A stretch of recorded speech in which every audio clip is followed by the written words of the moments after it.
Hello friends, मैं निशा गर्ग और आज मैं आपके लिए लेके आई हूँ मिस्र की सभ्यता का अगला पार्ट। मित्रों, मिस्र की सभ्यता के अगले पार्ट में हम मिस्र की शासन व्यवस्था के बारे में जानेंगे और मिस्र में जो राजनीतिक व्यवस्था, शासन व्यवस्था कैसी थी, उसके सभी टर्म्स जो हमें जानने चाहिए, जो हमारे लिए महत्वपूर्ण है, उन सब की जानकारी मैं आपको दूंगी।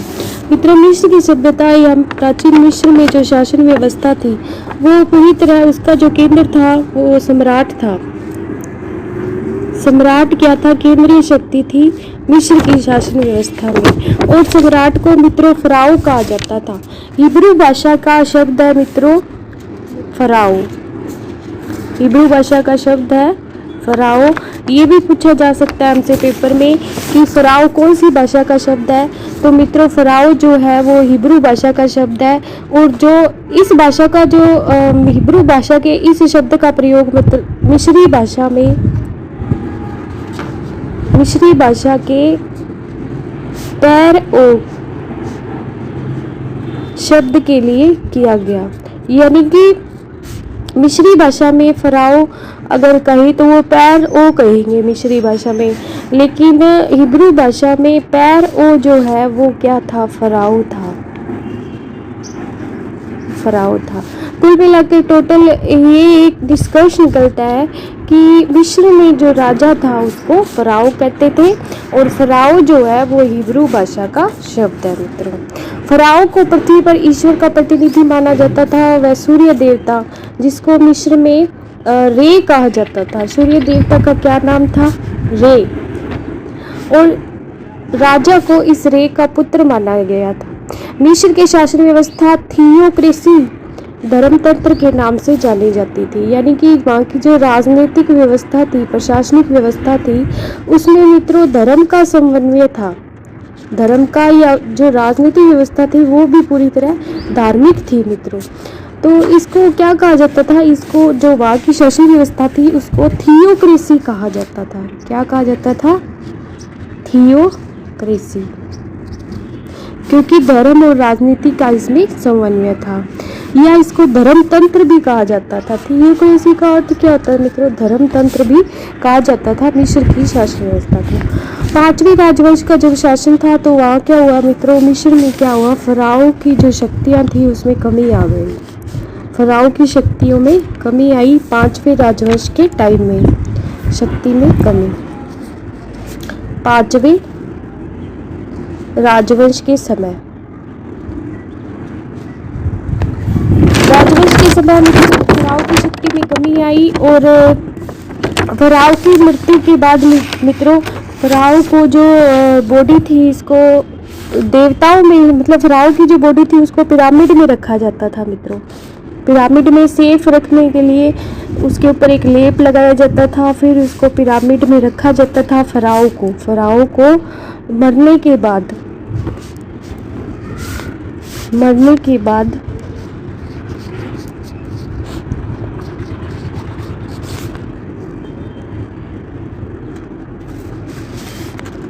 फराओ को और मित्रों फराओ को देवता माना जाता था मिस्र में और देवताओं की मंडली में शामिल करने के लिए ही इसे मतलब अलग से पिरामिड में रखा जाता था इसकी डेड बॉडी को, क्योंकि फराओ हमेशा के लिए पूजनीय हो जाता था। मरने के बाद इसको क्या करते थे? देवताओं में शामिल कर लेते थे। फराओ को देवताओं में शामिल कर लेते थे। इस तरह क्या है, जो फराओ है वो हमेशा के लिए पूजनीय हो जाता था। यानी कि मिस्र के जो लोग थे वो राजा को देवता मानते थे और देवता मानकर उनकी पूजा करते थे फराओ की। मित्रों, फराओ के बाद जो शासन में प्रमुख जो स्थान होता था या फराओ की सहायता के लिए जो अधिकारी परिषद होती थी उसके अंदर जो अधिकारी होते थे उनको नोमार्क कहा जाता था। क्या कहा जाता था? नोमार्क। ये जो नोमार्क होते थे मित्रों ये अलग अलग प्रांतों में होते थे और मिस्र में मित्रों जो प्रांत थे टोटल वो कितने थे? 40। मिस्र जो था वो 40 प्रांतों में बंटा था। प्रांतों की संख्या कितनी थी?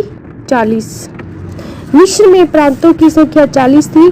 मिस्र में जो प्रांतों को संभालने वाले जो अधिकारी होते थे, प्रशासनिक अधिकारी, उनको नोमेन कहा जाता था। क्या कहा जाता था? नोमेन या नोमार्क कहा जाता था। नोमेन या नोमार्क कहा जाता था। और प्रांतों को मिस्र में नून, प्रांतों को क्या कहा जाता था? नून या नोम। नून या नोम प्रांतों का नाम था। यहाँ के अधिकारी नोमेन या नोमार्क कहलाते थे। ये राजा जो था वो स्थायी सेना नहीं रखता था। राजा के पास स्थायी सेना नहीं होती थी, बल्कि वो सेना के लिए पुरोहितों व सामंतों पर निर्भर था। सेना के लिए पुरोहितों व सामंतों पर निर्भर था। इस तरह मित्रों मिस्र की जो शासन व्यवस्था है कुछ अलग ही स्थान रखती है विश्व की प्राचीन सभ्यताओं में।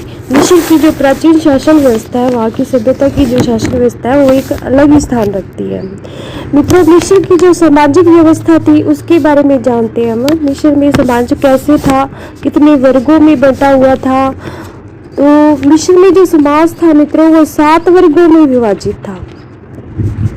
7 वर्गों में विभाजित था। और यहाँ पे एक पुरुष को सिर्फ एक विवाह करने की अनुमति थी। एक से ज़्यादा एक पुरुष जो है विवाह नहीं कर सकता था। यहाँ तक कि जो मिस्र का फ़राओ था वो भी एक से ज़्यादा विवाह नहीं कर सकता था। मिस्र का जो शाही परिवार था मित्रों, वहाँ पर लड़कियों को शिक्षा दी जाती थी, लड़कियों को शिक्षित किया जाता था। मिस्र का शाही परिवार लड़कियों को शिक्षा देता था, लड़कियों को शिक्षित करता था। यानी कि समाज में जो महिला की स्थिति थी वो अच्छी थी।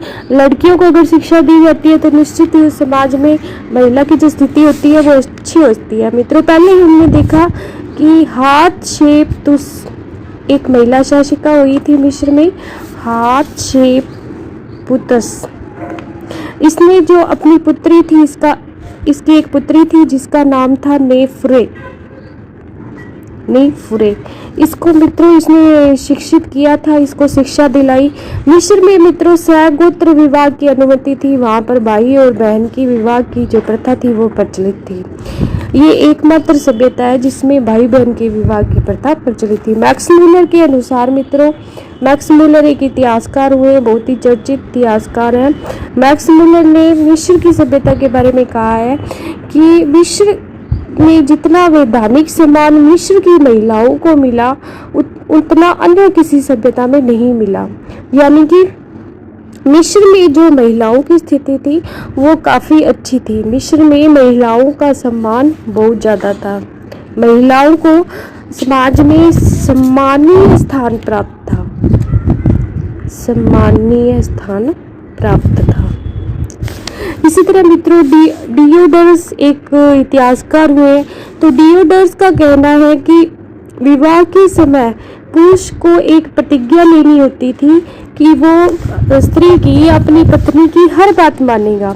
तो डियोडोरस का ये कथन भी इस बात को सिद्ध करता है कि मिस्र में जो महिला का पद था वो ऊंचा था और महिला की हर बात को मान्यता दी जाती थी। पति द्वारा अपनी पत्नी का सम्मान किया जाता था। अब बात करते हैं मित्रों मनोरंजन की। मिस्र में जो लोग थे वो अपना मनोरंजन कैसे करते हैं, मिस्र में करते थे। मिस्र हर समाज में मनोरंजन के अलग अलग साधन होते हैं लोगों के लिए। यहाँ पे जो मनोरंजन के साधन थे उनमें नृत्य था मित्रों, नृत्य, वादन, यानी कि ये बजाना भी जानते थे, वाद्य यंत्र भी थे इनके पास, नृत्य करना जानते थे, शिकार भी ये लोग करते थे। और इसके साथ साथ सांड व चिड़िया की लड़ाई इन लोगों को बहुत पसंद थी। इस तरह मित्रों ये अपना मनोरंजन करते थे। अब बात करते हैं मित्रों लिपि की। तो मिस्र में जो हमने अभी रोसेटा शिलालेख के बारे में जाना था मित्रों एक वीडियो में, तो उस पर जो लिपि, मिस्र की जो लिपि पाई जाती है वो 3 तरह की लिपि है मित्रों। एक तो उसको 3 भागों में बांटा जाता है। हाइड्रोग्लिफिक लिपि, वो दूसरी है मित्रों हिराटिक, और तीसरी है डेमोटिक। ये 3 भागों में मिस्र की जो लिपि है उसको बांटा जाता है। मित्रों पहला जो पार्ट है हाइड्रोग्लिफिक,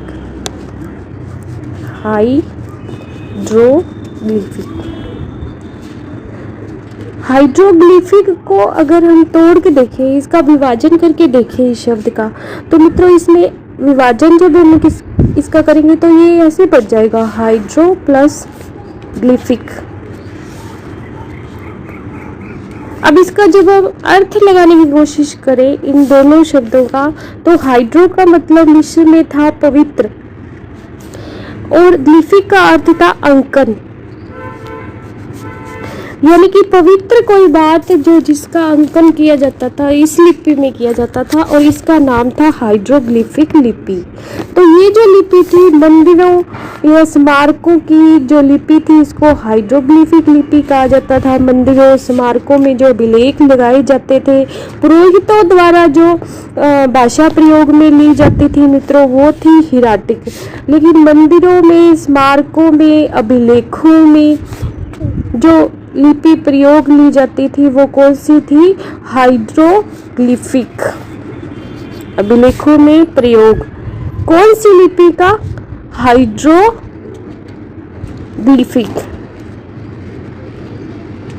इस तरह मित्रों पुरोहितों तथा पुजारियों की जो लिपि थी उसका नाम था हिराटिक, जो मिस्र की लिपि का दूसरा प्रकार मित्रों हिराटिक विधि।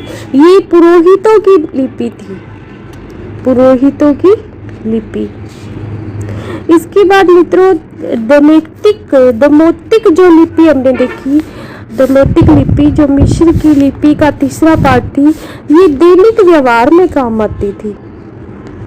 दैनिक व्यवहार के जितने भी कामकाज थे मित्रों वो सब इसी लिपि में किए जाते थे और इसे देमोतिक लिपि कहा गया है, देमोतिक लिपि। इसी तरह मित्रों मिस्र में जो ईसाई थे, मिस्र के समाज में जो ईसाई लोग थे उनको कोप्टिक कहा जाता था। ईसाइयों को क्या कहा जाता था?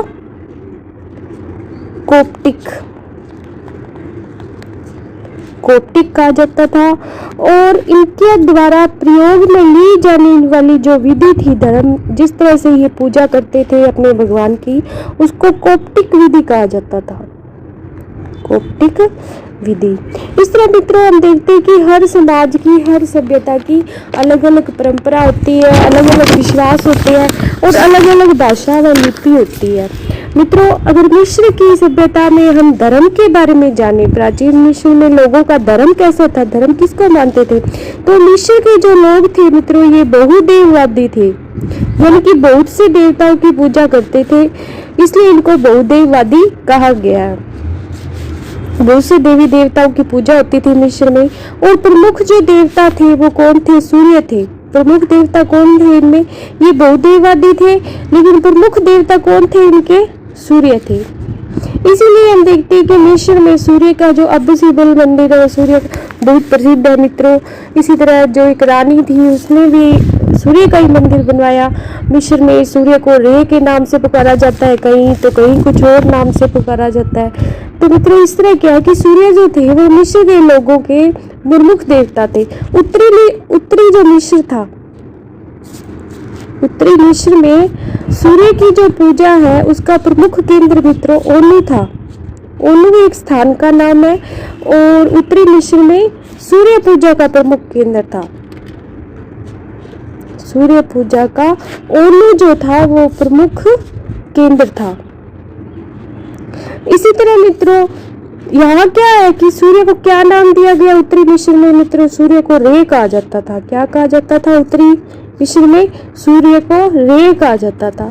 अब बात करें हम दक्षिणी मिस्र में, तो दक्षिणी मिस्र में एडफ एक स्थान था जहाँ पर सूर्य की पूजा होती थी और सूर्य की पूजा मित्रों होरुस नाम से की जाती थी। दक्षिणी मिस्र में सूर्य की पूजा होरुस नाम से की जाती थी, होरुस सूर्य। और एडफू था, एडफू एक स्थान था जहाँ पर सूर्य की पूजा होती थी। और मित्रों थीमिस में सूर्य को एमन कहा जाता। थीमिस में एक मिस्र का पार्ट है, एक जगह है थीमिस, यहाँ पे सूर्य को मित्रों एमन कहा जाता था। एमन मतलब सूर्य। और थीबिस में सूर्य का जो नाम था, थीबिस कह लो या थीनिस कह लो, यहाँ पर क्या था, एमन ही था सूर्य का नाम। मित्रों नुत जो था, नुत किसको कहा जाता था, नुत किसका नाम था, तो मित्रों नुत जो था वो आकाश का देवता था, आकाश का देवता। मित्रों हम जब भारत के इतिहास, प्राचीन भारत का इतिहास देखते हैं और इसमें जब हम वैदिक एज के बारे में पढ़ते हैं तो वहाँ पे मित्र 33 करोड़ देवी देवताओं का उल्लेख मिलता है और हम पृथ्वी के देवता, आकाश के देवता, अंतरिक्ष के देवता, इन सब के बारे में जानते हैं। वैसे क्या मिस्र में भी ये लोग जो थे बहुत ही ज्यादा बहुदेववादी थे और ये अलग अलग प्राकृतिक शक्तियों का देवता के रूप में पूजन करते थे। अब बात करते हैं मित्रों सीन। ये सीन किसको कहा गया मित्रों, चंद्रमा जो, जिनको हम चंद्र देव कहते हैं, हमारे भारत में ये चंद्रमा की भी पूजा करते थे। सूर्य चंद्रमा ये प्राकृतिक शक्तियां ही होती है और इनको इन्होंने देवता मानकर पूजा। चंद्रमा भी सीन के नाम से मिस्र में पूजे जाते थे। अब बात आती है मित्रों अगले देवता कौन थे इनके, तो अगले देवता थे असाइरस, असाइरिस या ओसिरिज, ये इनके नाम मिलते हैं, असाइरस या ओसिरिस। ये क्या थे मित्र, इंद्र के समान थे। हमारे भारत में जैसे इंद्र देव की पूजा होती थी वैदिक एज में, तो इंद्र के समान थे, इंद्र के समान जल देने वाले देवता थे, जल देवता थे। क्या कहते थे इनको, असाइरिस कहते थे मित्रों। और इनकी जो बहन थी उसका क्या नाम था, आइसिस। ये असाइरिस जो देवता है इनकी बहन का क्या नाम था, आइसिस, इनकी बहन का क्या नाम था, आइसिस। और मित्रों जो असाइरस है और इनकी बहन आइसिस है, ये इनका दोनों का, जैसे वहाँ पे मिस्र में परंपरा थी भाई बहन के विवाह की, तो इन दोनों का जो दाम्पत्य जीवन था, ये दोनों आपस में पति पत्नी थे, असाइरिस और आइसिस। इनका जो दाम्पत्य जीवन था वो मिस्र के लिए प्रेरणा का स्रोत था मित्रों, इसलिए मिस्र में इनकी पूजा की जाती थी। प्रेरणा का स्रोत, क्या प्रेरणा का स्रोत था, असाइरस और उसकी पत्नी या बहन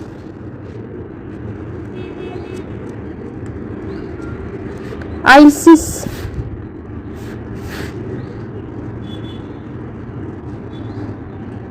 का दाम्पत्य जीवन।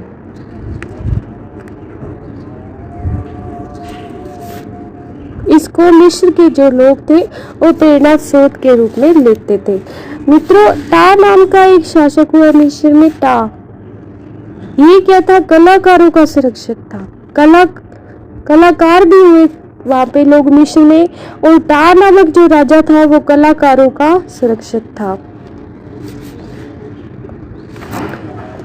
कलाकारों का संरक्षक था।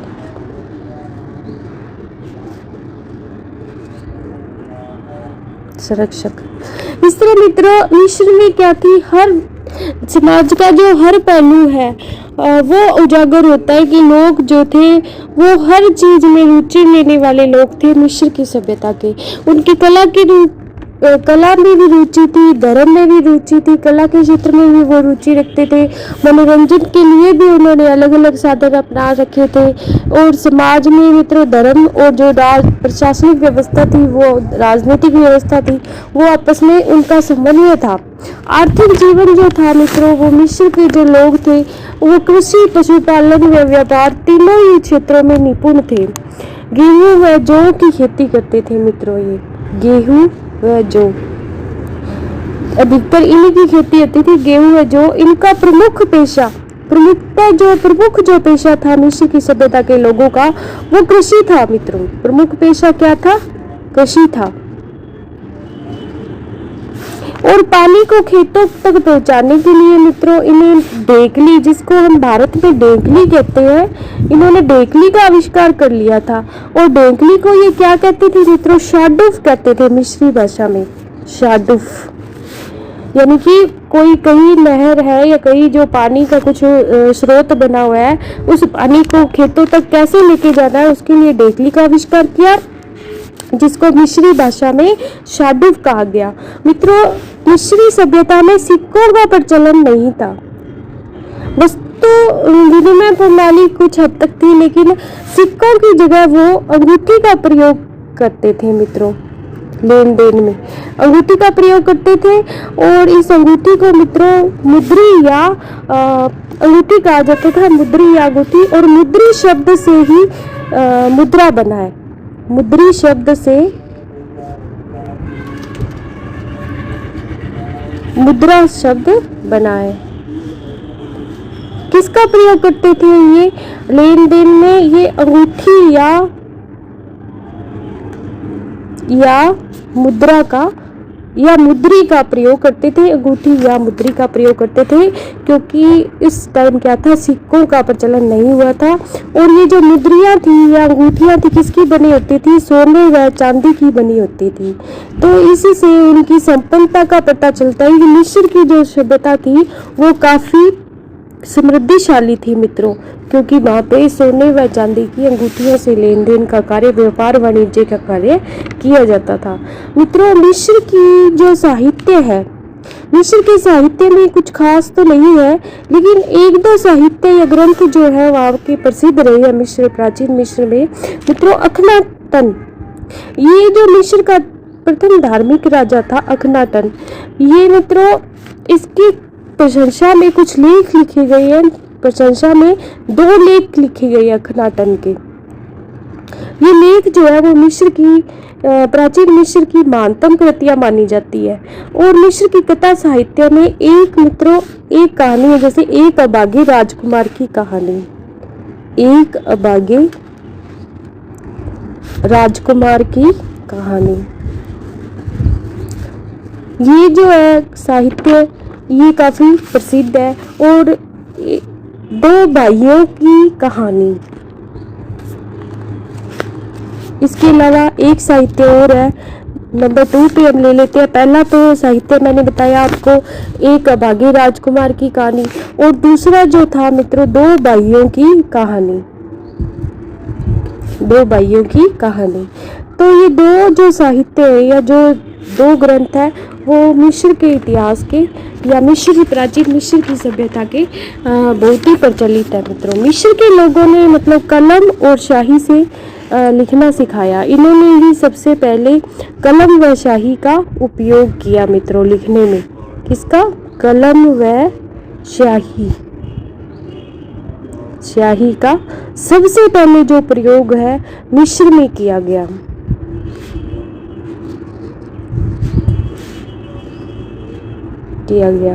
इसके अलावा मित्रों मिस्र के लोगों ने प्रथम जो पंचांग था वो कौन लेके आया? मिस्र के लोग ही लेके आए। सबसे पहले प्रथम पंचांग किसके द्वारा बनाया गया? मिस्र के लोगों द्वारा। या मिस्र की प्राचीन सभ्यता जो हमें देन है, वो पंचांग जो है वो मिस्र की प्राचीन सभ्यता की देन है।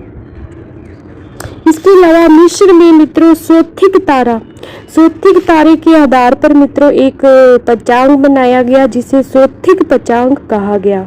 सोथिक तारे के आधार पर या उसके उदय के आधार पर एक पंचांग बनाया गया मित्रों, पंचांग बनाया गया। और इसको क्या कहा गया? इसे सोथिक पंचांग कहा गया। इस तरह मित्रों मिस्र के जो लोग थे वो हर क्षेत्र में, ज्योतिष के क्षेत्र में, कला के क्षेत्र में काफ़ी समृद्धिशाली थे।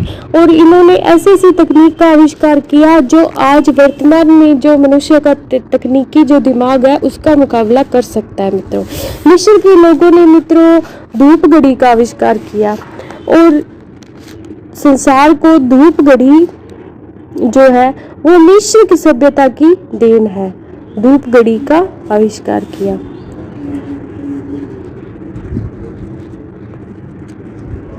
इसके अलावा मित्रों 24 अक्षरों की जो वर्णमाला एक इन्होंने आविष्कार किया। 24 अक्षरों की वर्णमाला का आविष्कार किसने किया?